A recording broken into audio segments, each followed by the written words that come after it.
Bonjour à tous. Alors aujourd'hui c'est parti, je vais faire une vidéo assez étonnante, enfin en tout cas c'est comme ça que moi je l'entends.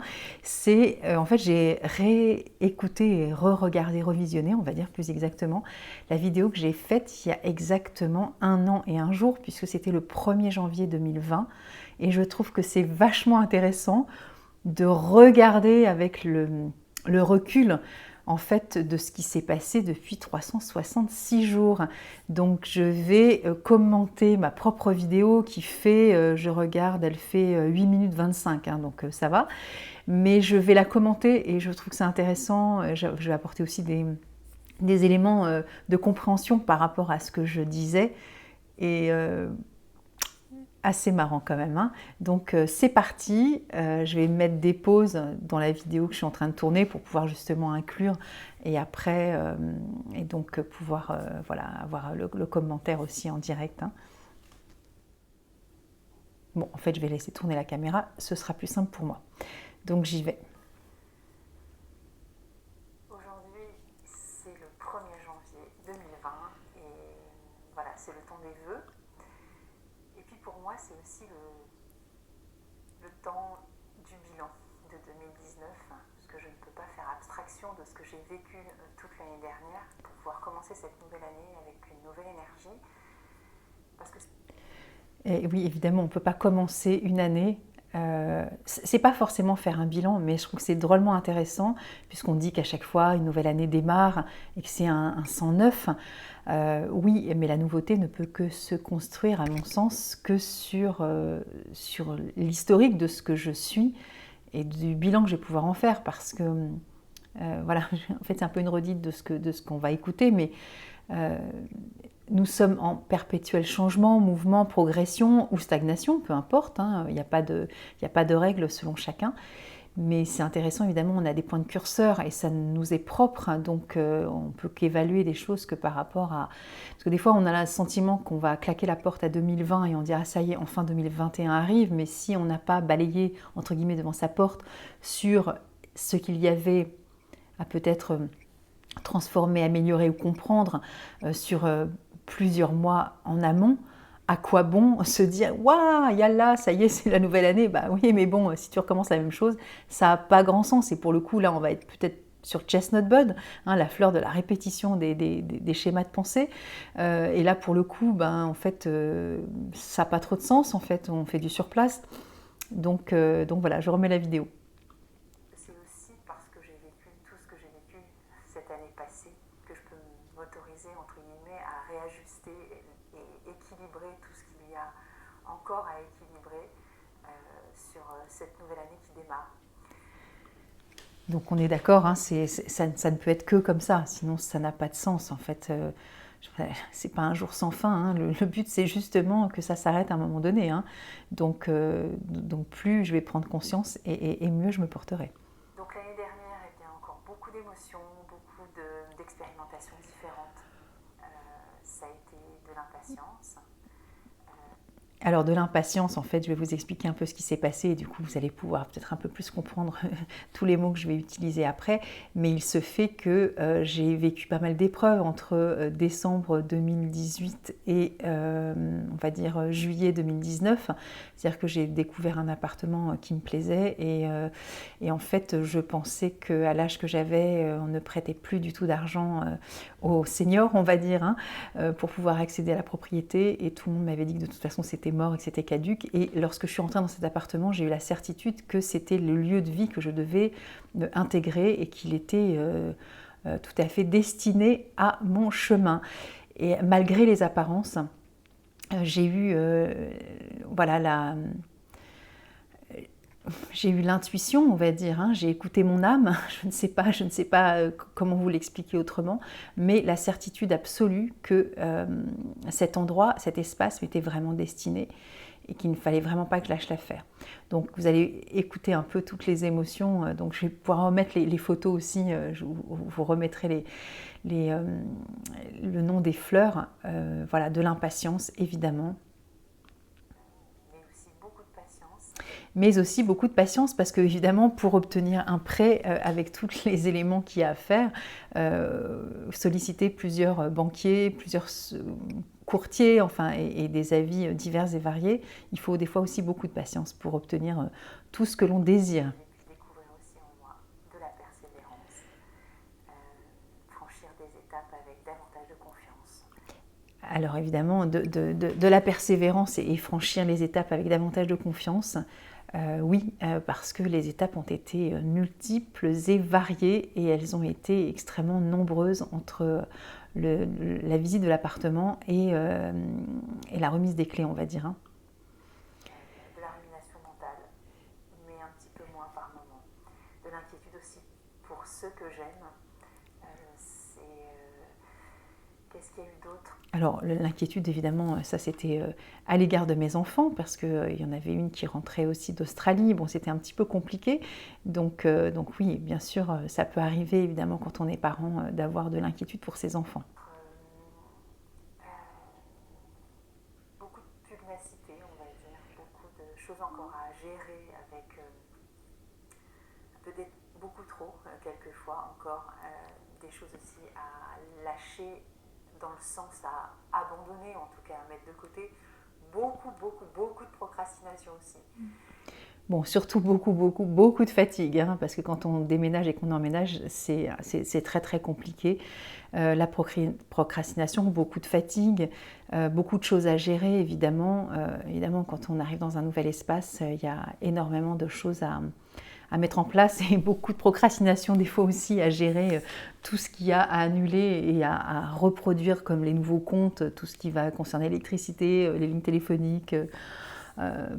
Voilà, hein, des fois c'est extrêmement engageant. Hein. Beaucoup de bonnes résolutions que je n'ai pas tenues. Et oui, normal, on ne tient pas tout à chaque fois que l'on s'engage dans une aventure où bah oui, l'énergie est dispensée à autre chose que, évidemment, que ses objectifs personnels, évidemment. Quoique j'ai quand même écrit un bouquin pendant le déménagement et l'emménagement sur 5 mois, mais bon. Des choses que j'ai initiées auxquelles je ne savais même pas que je pourrais avoir l'énergie, la force, la foi aussi. Voilà, l'énergie, la force et la foi, et l'acquisition de cet appartement dans les circonstances dans lesquelles je l'ai eu. Et puis aussi l'écriture de ce livre, hein, parce que, encore une fois, voilà, c'est toujours pareil, il faut aussi beaucoup d'énergie pour mener plusieurs batailles en même temps. Hein. Quoi d'autre? Beaucoup d'expériences qui m'ont permis de franchir encore de nouvelles étapes, de devenir certainement meilleure. Oui, devenir meilleur, c'est certain que quand on arrive à obtenir ce que l'on souhaite et qu'on se bat comme une tigresse pour obtenir exactement ce qui nous semble juste et équitable, eh bien oui, des fois on peut être fier effectivement du chemin parcouru. Quand on regarde en arrière, c'est toujours beaucoup plus agréable.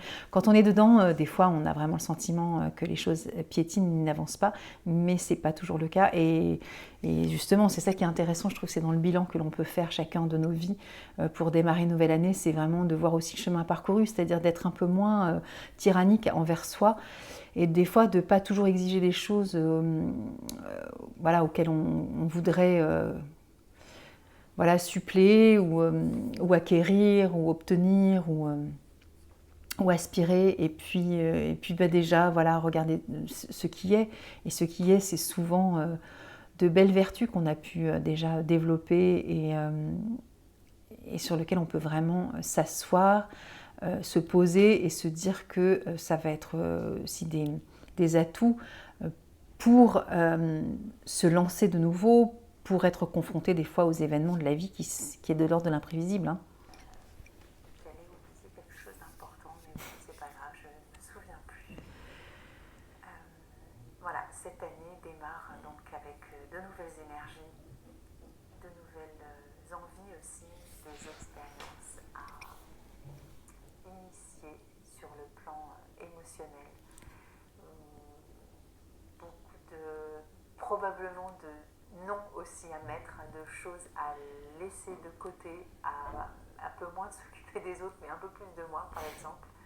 Et puis continuer à avancer sur tout ce que j'aimerais non pas mettre en chantier parce que c'est déjà en chantier depuis je vais dire de ma conception, parce que voilà, la vie n'est qu'un immense chantier, n'est-ce pas? Mais voilà, le but, c'est pas trop de, je veux dire, soit d'être un exemple ou d'être parfait ou de mettre tout plein de, comment dire, d'objectifs à réaliser pour l'année, parce que je sais qu'il y a des choses qui sont caduques et que je ne pourrais pas tenir sur la durée.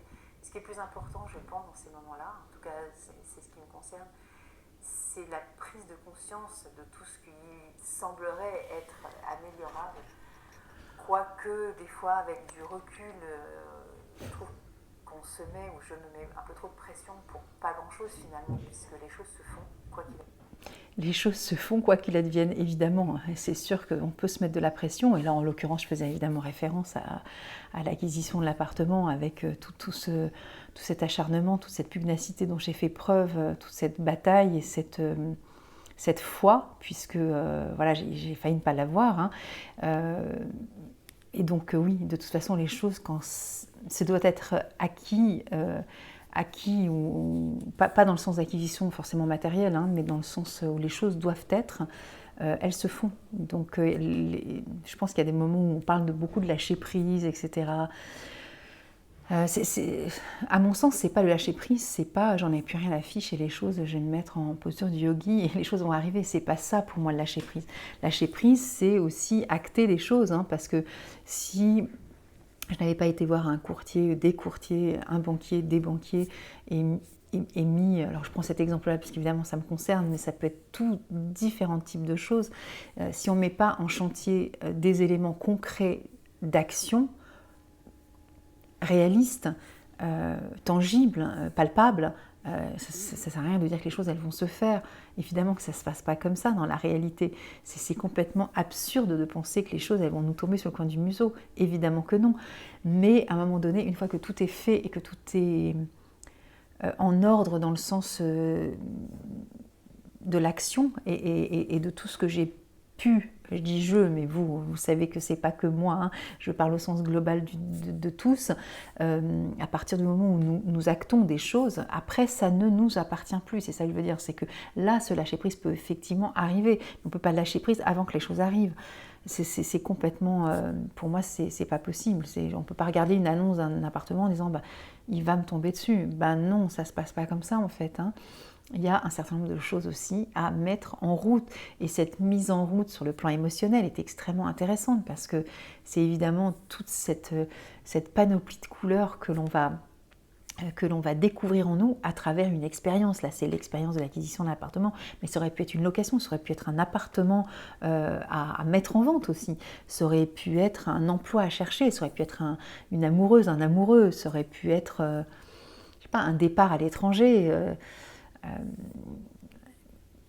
Je sais pas, initier un emploi, voilà, peu importe, ça n'a pas d'importance en soi. Ce qui est important, c'est l'expérience et le jeu de l'action, de la mobilisation émotionnelle et donc, à mon sens, de la connaissance de soi qui est le plus intéressant. On dit toujours que c'est pas le but qui est le plus intéressant. Alors évidemment, quand on parle de cet appartement, ou quand on parle de cet emploi, ou quand on parle de ce chéri, évidemment que le but c'est de vivre la chose, évidemment, mais on dit toujours que c'est le chemin qui est le plus intéressant, et évidemment que c'est vraiment parlant, et que souvent quand on est dedans on se dit mais merde, j'ai pas envie de vivre ça, ça me résiste, ça grince, c'est pas comme je voulais, mais pourquoi ça n'arrive pas, et c'est insupportable, et là ça nous met en colère, ça nous rend irritable, ça nous rend impatients, ça crée des peurs, et finalement les choses elles se font, et puis elles se font aussi avec l'énergie et l'intention qu'on va y mettre, c'est-à-dire ne pas des fois se laisser polluer.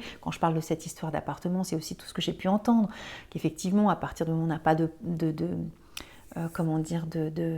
d'apport, on n'a jamais d'appartement, quand on est ceci on n'a pas d'appartement, quand on a cet âge-là on n'a pas d'appartement.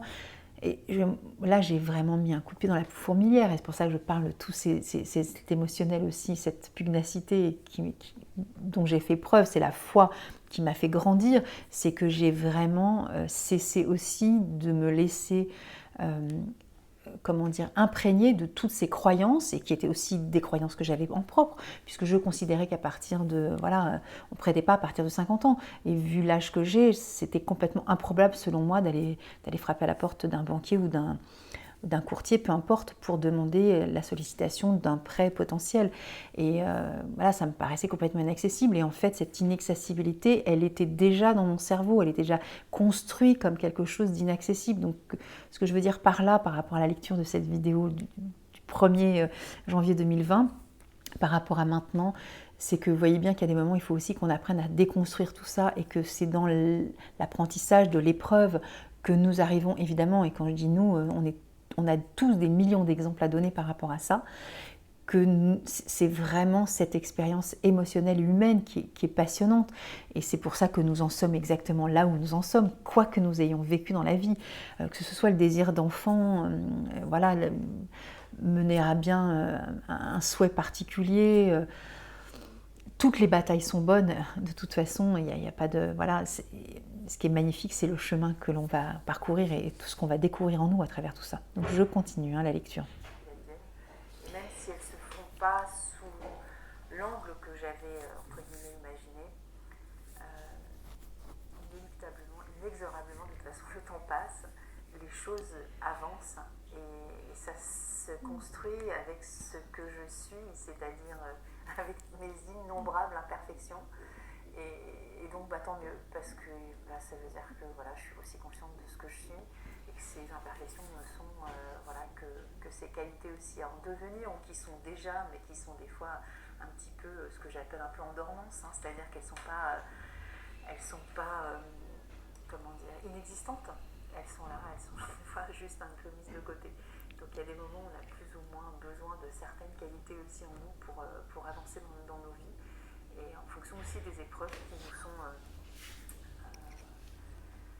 qui nous sont allouées. C'est-à-dire que c'est comme nous, des fois, qui décidons de nous les donner, mais c'est comme ça fait partie aussi du jeu, et du jeu JE aussi, parce que le jeu se construit que à travers ces épreuves, finalement. C'est que comme ça qu'on apprend aussi à découvrir l'amour qui est en soi, l'amour qui est partout autour de nous.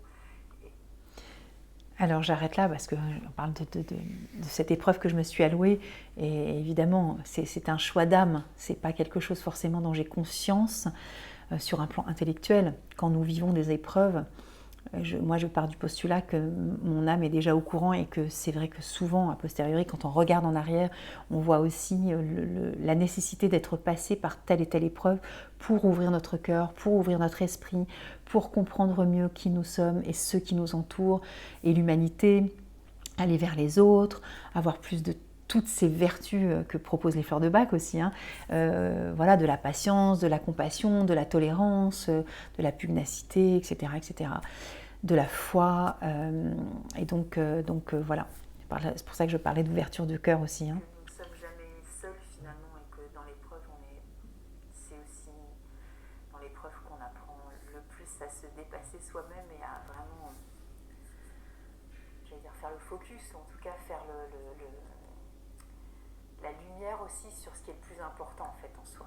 Et ce qui est le plus important en soi, il n'y a que nous qui connaissons un peu notre intime, et par rapport à tout ce qu'on a à transcender, à gravir, à transpercer, à mettre en lumière, à fouiller au fond de nous. Voilà.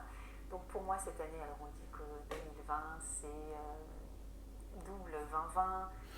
En numérologie, si on fait la contraction, ça fait le chiffre 4, donc 4 c'est autre chose que le 20.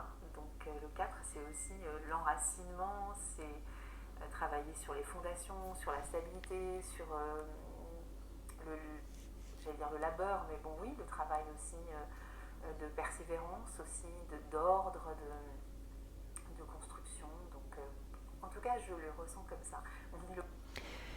C'est quand même rigolo qu'à la lecture de ce que nous avons vécu cette année précédente, ce fameux 20-20-4, voilà, en tout cas ça a été vraiment une construction aussi de notre être, à mon sens, de notre habitat personnel, c'est-à-dire vraiment de construire nos fondations, pour pouvoir être armés aussi sur les prochaines années, parce que c'est pas fini en fait. Donc c'est important d'être costaud et de consolider les fondations. Vous voyez bien, quand on parle d'architecture et de fondation de maison, oui, il faut solidifier les murs et la structure, notre structure, elle est vraiment là, et pour que notre âme soit bien solidement en sécurité, c'est important aussi de pouvoir, à mon sens, consolider aussi nos fondations émotionnelles, psychologiques.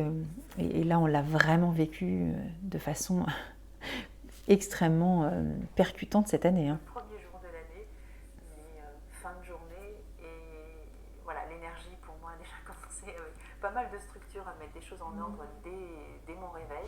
Et voilà, je me souhaite de continuer comme ça pour pouvoir construire aussi cette année aussi qui va devenir une ancienne année, donc en 1er janvier 2021, et j'aurai probablement fait tout ce que j'estime être maintenant juste pour pouvoir préparer aussi cette prochaine année.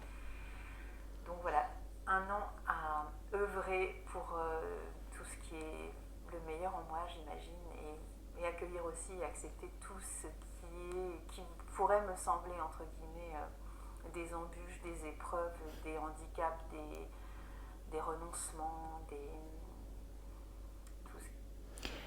tout ce que j'ai vécu cette année et tout ce que nous avons tous vécu évidemment à titre personnel, parce que là franchement, alors bien sûr vous allez me dire tout ça on peut le dire chaque année, il y aura forcément des obstacles, des embûches, mais enfin quand même cette année est particulièrement embûchante on va dire, et obstaclante, donc ce qu'il faut probablement laisser aussi pour que les choses avancent, que se mettent en place de façon le plus fluide et le plus serein possible.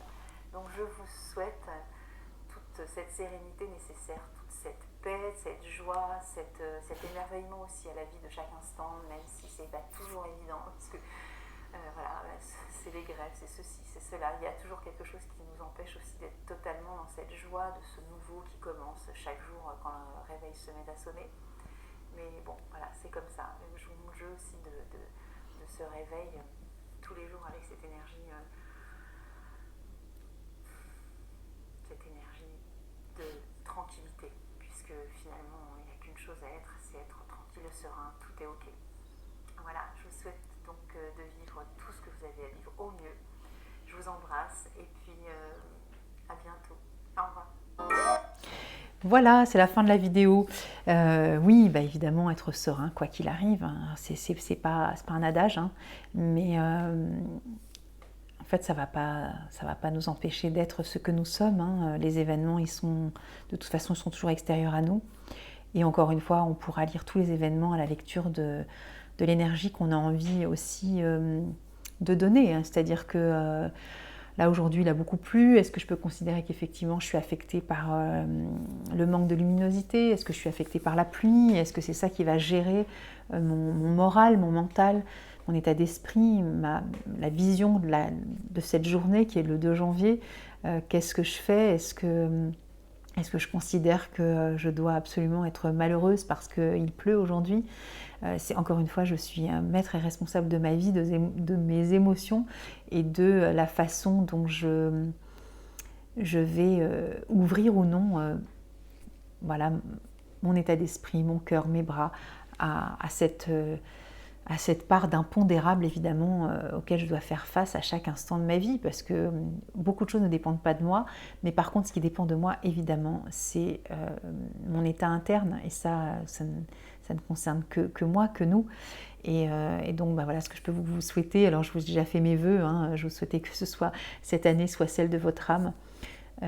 Oui, c'est ce à quoi j'aspire le plus, c'est-à-dire que nous puissions chacun être plus à l'écoute de ce que notre âme nous propose de vivre. Et là, évidemment, en début d'année 2020, elle nous proposait de vivre cette conscience aussi dont nous avons besoin probablement à des degrés complètement différents les uns des autres, et des prises de conscience complètement différentes pour pouvoir être dans cette spirale d'évolution et de progression, parce que à mon sens, évidemment, le but c'est d'évoluer, c'est sur Terre, on a cette mission, voilà, il y a des êtres qui naissent déjà avec un état d'évolution déjà personnel extrêmement avancé, qui n'est pas le cas de tout le monde, et voilà, la progression me semble absolument capitale pour faire évoluer aussi ce monde, puisque encore une fois nous sommes tous interconnectés par rapport à cette évolution dont on est acteur en fait. Voilà, et bah écoutez, 23 minutes, ça me paraît bien quand même comme vidéo pour la première de l'année et je vous souhaite donc une belle journée et je vous dis à bientôt, donc à la semaine prochaine. Alors voilà, toujours pareil, la petite cloche pour vous abonner aux vidéos et puis des commentaires, ce serait sympa, comme ça je vois aussi quelle portée ont ces vidéos, que ça a du sens ou pas pour vous. Et puis bah voilà, abonnez-vous, soyez fidèles si vous en avez envie, partagez si vous le souhaitez évidemment. Et puis, vous avez vu en alternance les Instagram que je fais en live. Donc le jeudi, j'ai différé l'heure, hein, ça sera donc 18h45. Et puis ces vidéos que je fais, je poste tous les dimanches pour agrémenter aussi cette chaîne pour les fleurs de bac, pour les émotions, pour la sophroanalyse, la thérapie de la vie intra-utérine, toutes les petites graines que je peux semer qui, j'espère, selon vous, ou pour vous en tout cas, aura du sens. À bientôt. Au revoir.